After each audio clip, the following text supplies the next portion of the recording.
はい、こんにちは、もんちゃんです。今日もよろしくお願いします。今日はこちら、ピント合ってるかな、このイートウェルで分かる方もいらっしゃるかもですが、はい、ウエスティンホテルですね。ウエスティンのパースをご紹介したいと思います。よろしくお願いします。では早速お部屋までの様子とお部屋の中の様子撮ってありますのでご覧ください。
はい、ではお部屋をご紹介したいと思います。お部屋の場所ですが、エレベーターを降りてすぐのお部屋、こちらのお部屋になります。はい、では早速行ってみたいと思います。お部屋に入るとすぐ左にアートです。はい、靴を履くところもあります。で、左側がすぐクローゼットのスペースですかね。ここは物を置くっていうイメージですかね。金庫あり、スリッパありという感じです。で、右側が水回りですが、先にこのクローゼット行こうと思います。よいしょ。クローゼットはこんな感じ。アイロン、バスローブ。結構柔らかいですね、結構のあります。で、よいしょ。ランドリーサービスからです。はい。よいしょ。失礼。ちょっと2個目を。よいしょ。ちょっと私はここで靴を抜いてみます。よいしょ。よいしょ。はい。で、ここから鏡か。よいしょ。はい。で、お風呂はこんな形で、ここ、貫通してますが、ブラインド上にあるので降りてきます。はい。タオルにもウエスティンの文字。はい。こんな感じでバスローブも受かります。はい。で、洗面台は、ちょっと私、映るな、これは。はい。一気のタイプで、これはね、ホワイトティーのは、ウエスティンさんは今、世界共通っぽいですね。はい。で、あとは、ここは開かない。下にドライヤーあるので、ちょっとドライヤー開ける間、ドライヤー前傾。はい、こんな感じ。ドライヤーは、よいしょ。なるほど。さすがですね。はい、こんな感じです。はい。で、こちらに、よいしょ、シャワーブースもあります。こんな感じですね。はい。これもね、ウエスティン行かれる方は、日本でもね、よく見る光景かなと思いますが、ホワイトティーのアメニティになります。はい。こんな感じのバスルームです。で、お部屋は、今日はこんな形で、シンプルって言っていいのかな、オーソドックスな、はい、ワンルームのお部屋です。おしゃれですよね。家具も多くて、私は家具はこれぐらいあった方が好きなので、はい、奥のソファーのスペースも結構あって、いい間取りというか、贅沢なスペースかなと思いますね。天井も結構高いので、開放感もあっていいかなと思います。先に、こちらミニバーのスペース行きましょうかね。はい。こんな感じで、ネスプレッソのマシーンあり、よいしょ。そんな感じ。冷蔵庫入ってますね。冷蔵庫も、よいしょ。一通り入ってます。よで、おやつ、お酒あります。よいしょ。グラス類も一通りバッチリ。はい。で、ケトルとかコーヒーカップとかあります。はい。で、紅茶はこんな感じ。ちょっとわかんないんですが。はい。こんな感じでございます。よいしょ。はい。で、ベッドサイド、コンセントチェックしましょうか。コンセントは、こんな感じ。オーストラリアのコンセントと USB が2つあります。こんな感じ。十分ですかね。はい。モルモンあります。で、信頼と安心のヘブンリーベッドです。はい。で、こちらが、リビングスペースということにしましょうか。で、デスクもこんな感じであります。で、デスクサイドは、コンセントは、同じタイプですかね。こちらでは通常のコンセントと USB が2つあります。こちらからお部屋全体を見ると、こんな感じです。で、外のビューは、これ結構いい感じなんですよね。パースの市街地が見渡せる。これは夜景もね、結構綺麗かなと思います。で、湾岸サイドといいのかわかんないですけど、リッツ・カールトンの建物とかも見えてます。はい、ちょっと足元も見てみましょうか。こんな感じ。はい、というパースの市街地全景です。はい、という今日のお部屋になります。はい、ではこの後、ラウンジとかに行く時間もあるかなと思いますので、少し紹介できればと思います。引き続きよろしくお願いします。失礼します。はい、よろしくお願いします。今日はオーストラリアの西海岸のパースにありますウエスティンホテルさんをご紹介したいと思います。よろしくお願いします。はい、まず立地ですが、オーストラリアのパースのダウンタウンの少しね隅にある感じかなっていう感じです。はい、で、パースの空港からだとタクシーで20分から25分くらいの間じゃないかなっていう感じですかね。はい、という立地になります。パースの駅には歩いて15分くらいの距離感ですかね。はい、なので暑い時はねタクシーとかで駅まで移動するのもありかなっていう距離感ですが、まあ歩いてねちょっとブラブラしていくのも気持ちいい距離感だったなっていう印象です。はい、で、まずホテルの印象からですが、外観はパースの中でもそんなにね多くない、高層ビルのホテルということで眺望がねまず良かったなと思います。はい、それと、ウエスティンホテルさんの安定感といいますか、リッツ・カールトンさんほどラグジュアリーではないですけど、それよりもね、少しこうカジュアルでもないんですけど、ラグジュアリーさが抑えめっていう感じではありますが、ラグジュアリーホテルかなと思いますので、素敵なホテルだったなと思いますね。中の様子も天井が高くて高級感ありますし、ホスピタリティも抜かりがない感じはありました。はい、ただ、リッツ・カールトンさんとかと比べるとこう人の数とかちょっとした動きに注目している方とかっていうのは少ないかなっていう気はしたので、その辺の差はね少しあったかなと思いますが、これはね相応に価格も違うっていうところもあるので、このね安定感あれば何も不満はないかなっていう感じがしました。はい、で、お部屋の中の様子ですが、お部屋は1人とか2人で宿泊するには、とてもいい広さだなと思います。高級ホテルの広さですよね。何平米くらいあったのか、40平米から50平米の間くらいはあったお部屋かなと思いますが、天井も高くて空間的にもラグジュアリーさをね感じて素敵なホテルですし、私は高層階のガラスがね大きい窓が好きなので、これもね素敵だったなと思います。完全にカーテンを開けて寝て寝起きはね気持ちよかったです。でこちらにね、窓があるので完全にオープンにすると写真というか映像が完全に逆光になってしまうので、ちょっとカーテンをね閉めて今撮影してますが、そんな形でとても良かったなと思います。はい、であとは、ターンダウンがこちらはあるホテルですが、ターンダウンの際に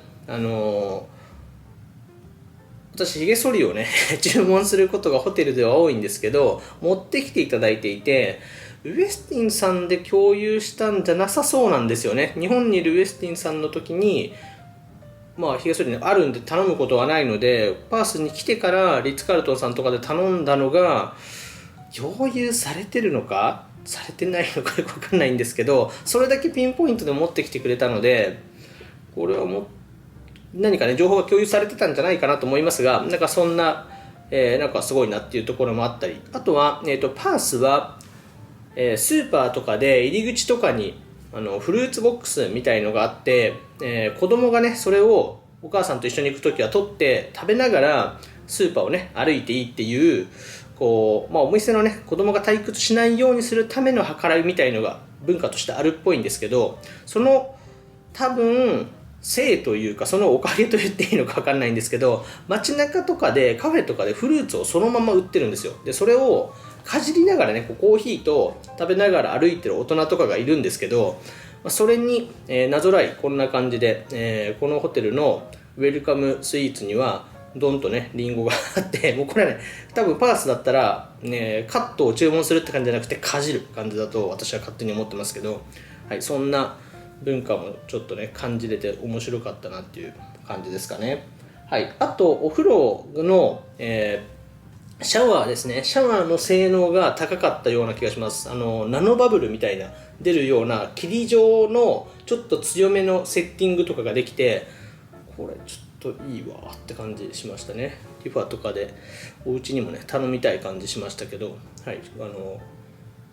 シャワーのスペック高しっていう感じで女性はねちょっと嬉しいんじゃないかなっていう感じが私はしました。はい、で、その他ですが何からいこうかな。まず、こちらはクラブラウンジが使えるお部屋だったのでエグゼクティブラウンジの様子と食べ物取れたんだったかな、取れてたら載せようと思いますが、時間としては朝6時から22時までラウンジは空いているということで、朝6時からね、いろいろなものが空いている、こう、パース独特の文化、そのままに、クラブラウンジも朝6時から入れます。で、カクテルタイムの時間は、おやつじゃない食事が出てきて、あとはね、割とフリーな時間が多いかなっていう感じでした。で、カクテルタイムの食事は、ジャパニーズカレー、写真あったら載せようと思いますが、とか、私はね、これはフライドチキンはケンタッキーみたいな感じのイメージでしたが、ケンタッキーフライドチキンみたいなフライドチキン、ちょっとあれは辛めかな。はい、レッドホットチキンみたいな感じですかね、のチキンがありましたが、さすがに美味しかったですね。はい、ということで、クラブラウンジも素敵になっております。で、ちょっとね、ここのホテルのエグゼクティブラウンジの推しポイントを写真撮りました。私は飲まなかったんですけど、ワインがいくつか並んでて、すごいね、数並んでいて、普通に冷蔵庫の中に入ってるんですが、それがボトルでフリーになってます。なので、開けて白ワインをボトルで持っていく3人のご家族とか、お友達同士みたいのもね、たくさんいて、なかなかレアですよね。お酒が並んでいて、それをなんか自由に入れていいよっていうフリーフローは割とあると思うんですけど、ボトルが並んでいて、ボトルどれだけ持ってっていいよっていう、どれだけでも持っていっていいよっていうのはなかなかね、珍しいかなと思いましたので、これはちょっとお酒好きにはね、楽しいラウンジじゃないかなと思いましたね。早めにラウンジに行って、お酒取れる時間になったらゆっくりね、ボトルを出して、ワインをね、みんなで飲むっていうのも楽しいのかなっていうふうに思いました。ちょっとそこが推しポイントです。はい。で、続いてプール行こうと思います。プールもあります。はい。プールはものすごく広いっていうプールじゃないんですが、大人っぽい雰囲気でね、良かったかなと思います。で、こちらのホテルのプールはそれほどね、私が見ていた時、昼間でも混雑をしていなかったので、他のホテルと比べるとね、みんなでプールに入ろうみたいな雰囲気ではないのかもしれないですね。はい。でも素敵なプールですよね。はい。多分中に入るとインフィニティプールっぽくなる仕様だと思うので、なかなか良かったんじゃないかなと思います。で、こちらも安定の朝6時から空いてますので、私はね、この写真とか映像は朝6時に撮りに来ましたが、はい。そんな感じです。ただ、パースは真夏でも朝6時の温度は20度から22度くらいでカラッとしてるので、20度でもジメジメして暑いからプールに入れるぜっていう感じではなくて、20度は寒いぞっていう感じなので、朝ね、一番でプールに入りに行くのは、ちょっと寒いかもっていう感じはしましたが、はい。でもね、素敵なプールだったなと思います。はい。で、最後に朝食会場ですかね。朝食会場と朝食の様子撮りたいと思いますが、日本でウェスティン東京さんとかに宿泊された方は感じたことがあるかもしれないし、もしかしたら私と感想が違うかもしれないんですが、ウェスティンホテルさんのビュッフェは結構私は優秀と言いますか、品数も多くて美味しいイメージがあるんですね。で、なんで割とウェスティンホテルに行くときは朝食のビュッフェは楽しみにしていくんですけど、期待通り、期待以上にやっぱ美味しかったですね。品数もかなり多くて、他のホテルではね、ないような美味しい料理が食べれるのがこのウエスティンホテルの朝食ビュッフェの魅力かなと思うんですが、ちょっと乗せれるものを乗せようと思うんですけど、蜂蜜がね、本当に巣の状態から取れる蜂蜜があったりとか、パンの数ももちろん多いですし、サラダの数も多い。で、シリアルの数とかも多いですし、ちょっとね、いろいろなものがありました。で、トマトとか野菜も新鮮でとても美味しくて、この、やっぱ、イートウェルあるからかな、この、朝食、めちゃくちゃ美味しかったですね。で、中の様子もね、ちょっと載せようと思いますが、お店はもう本当にカフェみたいな形で、おしゃれなお店で食べる朝食という形で、なんかね、こう朝の始まりにいい雰囲気だったなっていう感じがします。はい。そんな感じですかね。紹介することは、そんな感じです。で、ちなみに私は旅の最後の日に今日は宿泊をしていますが、これやっぱいいなと思いました。私割と海外旅行とかするときも最終日にウェスティンホテルさんを選択することはあれば多くしてるんですけど、その理由はズバリヘブンリーベッドで最後癒されたいからです。はい。で、今日は日本に帰るフライトは21時半とかのパース発便なので、そうなると結構ね、レイトチェックアウトとの相性がいいということと、エグゼクティブラウンジが使える方はそこでのんびりしてから行くとかっていう選択肢もあるので、はい、そんな選択肢にしております。はい、ということでね、ヘブンリーベッドがみんなにはまるとはもちろん思わないんですけど、ヘブンリーベッドの寝心地が好きな方は旅の疲れをね最後しっかり寝て癒して帰るっていうのはね結構いいのかなと思うので、そんな選択肢としてもおすすめです。はい、ということで今日はオーストラリアのパースにありますウェスティンさんをご紹介しました。今日でオーストラリア編が最後になりますが、オーストラリア編パース編ですかねが最後になりますが、パースの観光とかの紹介はホテル紹介4泊ぐらいの前に載せてるので、もしよかったらね見てほしいと思うんですが、で最終日なので少しだけ総括みたいな話すんですが、パースめちゃくちゃ良かったですね。はい、なので、まず景色が綺麗というのが第一と、空気が綺麗ということ、芝生が綺麗ということと、治安がとても良いという感じがしますので、なんか本当にねストレスのない街で良かったです。あとはカフェがたくさんあるので、カフェが好きな私としてはそれをね巡るだけでも楽しめる街だなっていうことと、働いてる方がねみんな楽しそうに働いているので、なんかこういろいろな場所でね気分が落ちない幸福度の高い街だなっていう気がしました。なんか日本の幸福度が低いっていうのを街にいてこれほどね感じた街はなかったなっていう感じがしますので、これがね1ヶ月とかいて日本に戻ったらこっちに永住したいっていう方も出るよねこれはっていう感じの街でしたね。はい、私が巡った街の中ではトップクラスというか抜群の1位じゃないかなっていう感じがします。で、この1位はなんでしょうね、なんかその観光地として魅力な都市ってたくさんあるんですけど、そういう意味じゃなくて住みたくなる街だなっていう感じがしたので、またねなんかそんな魅力もありっていう感じでした。で、どんなところでそれを感じたかとか、街中がどんな景色になってるかとかは4日ぐらい前の動画で多分長々と話してると思うので、もしね気になる方は一度ご覧ください。はい、ということで今日はこんな感じで終わろうと思いますが、ウェスティンホテルさんのパースにも、パースという街にもぜひね来たことがない方は一度来てみてほしいと思いますし、